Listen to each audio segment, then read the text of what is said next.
Lebohang Masango is a PhD candidate and holds a Master of Arts degree in social anthropology. She's a writer, a poet, anthropologist, and a UNICEF volunteer program ambassador. She's an award-winning author for the children's book, Mpumi's Magic Beads, which is available in all 11 of South Africa's official languages. The book has been awarded the 2018 South African Independent Publishers Award for children's books, and of course the 2019 South African Literary Award for children's literature. We're also being joined on the carpet by the gorgeous young ladies, Elena, Sienna, and Kalia. Welcome to the loft, guys. Thank you. You are now officially a published author and you've signed a publishing deal. So how has that transition been from being a self-published author and now having representation? Yeah, it's so wonderful to be back. It's been a wonderful journey. The thing with self-publishing, it's wonderful because you have your independence and you are able to make all the decisions that you need to do for the book. But with publishing and getting a mainstream publisher, you're able to have more resources, you can do more. So since then, the book has been translated into 11 official languages. As you mentioned at the start, I've published another book with Professor Claudine Storbeck called Mpumi and Jabu's Magical Day. And I just came out with another book with Dr. Judy Dlamini called Growth to be Great, Awesome African Achievers. So it really has been a fantastic journey. So you also mentioned that in the beginning of November, on the 13th, you also walked away with yet another award. Do you want to share what that was? Yes, so Mpumi's Magic Beads won the 2020 Pendoring Gold Award for publication design, whole publication. So the Pendorings have been around for 25 years. They basically celebrate excellence of advertising in all our official languages. And they quite recently admitted books into all of the wonder, you know. So now to have a book that's won an advertising award is really, really cool. So how has the response been from the parents of these children when it comes to them appreciating the indigenous languages and within that in literature? Yeah, it's been such wonderful feedback. There are wonderful stories of how parents are receiving this news because, you know, parents always want to be able to not only teach their children English, but to teach their children in their own indigenous languages and to make sure that they know them. Because I think the thing about our language is that you're able to access a different part of your personhood when you speak your own language amongst the other languages you'll learn along the way. So parents really have appreciated it.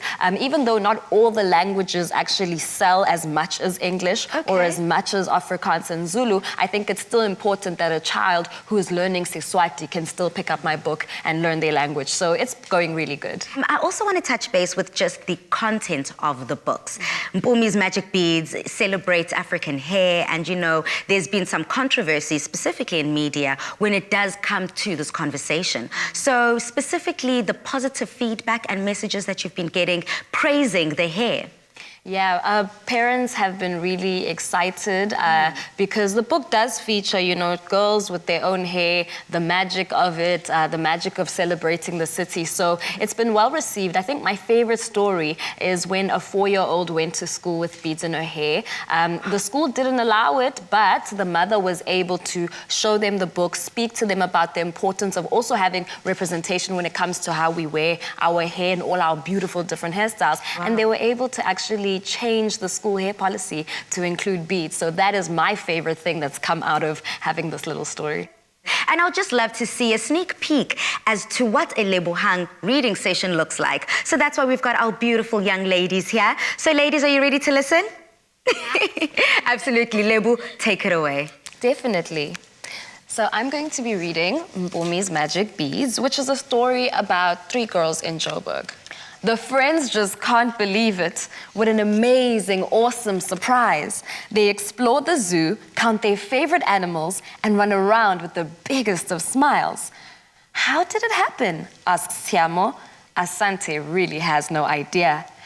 Auntie Tejo says my hair is special, Mpumi offers, so maybe that's what brought us here.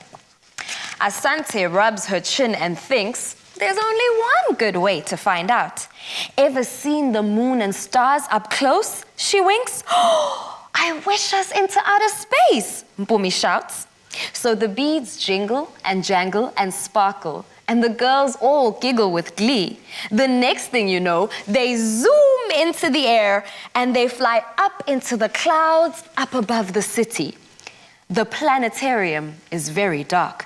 The girls' eyes are as big as plates. Above, a black sky twinkles with many, many stars.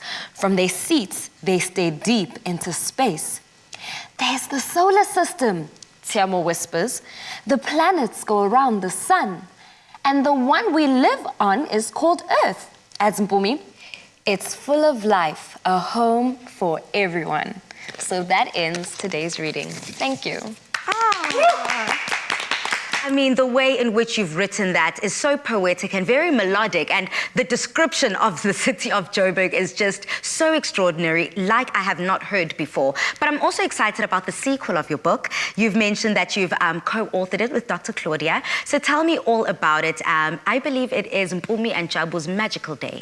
Yes, certainly. So Mpumi and Jabu's Magical Day follows the adventure of these three girls, but now they meet a new friend. His name is Jabu, and he's actually deaf. And so because Professor Claudine Stolbeck is the director for the Wits Center of Deaf Studies, we came together because a lot of the time, the literature that is for deaf children and for hearing children is a bit segregated. You don't see them in each other's stories much. And so we wanted to have them come together to also show children that, you know, it's easy to make friends. It's just a matter of learning to communicate. Well, Lebohang, thank you so much. Ladies, thank you so much for joining us.